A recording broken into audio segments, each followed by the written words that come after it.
ഇവിടെ x⁻⁸ into x⁸ വില, അതായത് a⁻m into a⁻n, a⁻m into a⁻n എന്ന് പറയുന്നത് a⁻m+n ആണ്. അപ്പോൾ x⁻⁸ ഇൻറ്റു x⁸ എന്ന് പറയുന്നത് എന്ത് വരും? x⁻⁸+8, അതായത് x⁻0.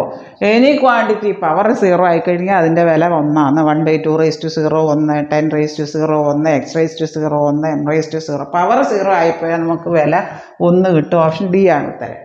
ഇനി ഇവിടെ 81/0.2 into 81/0.3, a⁻m into a⁻n is equal to a⁻m+n, 0.2 plus 0.3, അതായത് 81/0.2ഉം 0.3ഉം കൂടെ കൂട്ടുമ്പോൾ 0.5. ഇനി ഈ കാര്യങ്ങൾ മനസ്സിലാക്കി വെക്കുക. അതായത് 0.5 എന്ന് പറഞ്ഞാൽ അരയാണ്, 0.25 എന്ന് പറഞ്ഞാൽ കാലാണ്, 0.75 എന്ന് പറഞ്ഞാൽ മുക്കാലാണ്, 4/3.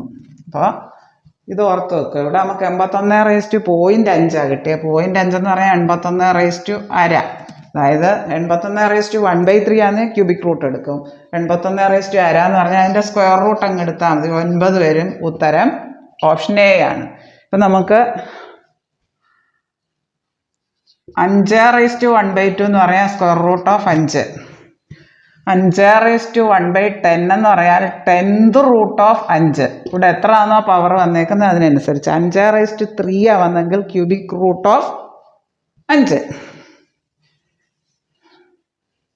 25/½ എന്നാ വന്നെങ്കിൽ സ്ക്വയർ റൂട്ട് ഓഫ് 25. ഹാഫ് ആവുന്നേ സ്ക്വയർ റൂട്ട്, 1/3 ആവുന്നേ ക്യൂബിക് റൂട്ട്. ഇവിടെ സ്ക്വയർ റൂട്ട് 81/1 വന്ന സ്ക്വയർ റൂട്ട് ഓഫ് 81 9 വരും. ഓപ്ഷൻ എ ആണ് ഉത്തരം.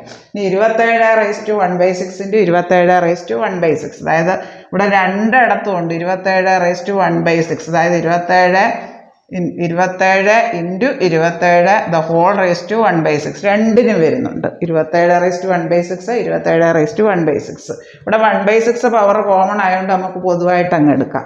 27 എന്ന് പറഞ്ഞാൽ എത്ര? 3³ into 3³ whole raise to 1/6. 3³ into 3³ എന്ന് പറഞ്ഞാൽ 3/6 വരും മൊത്തം.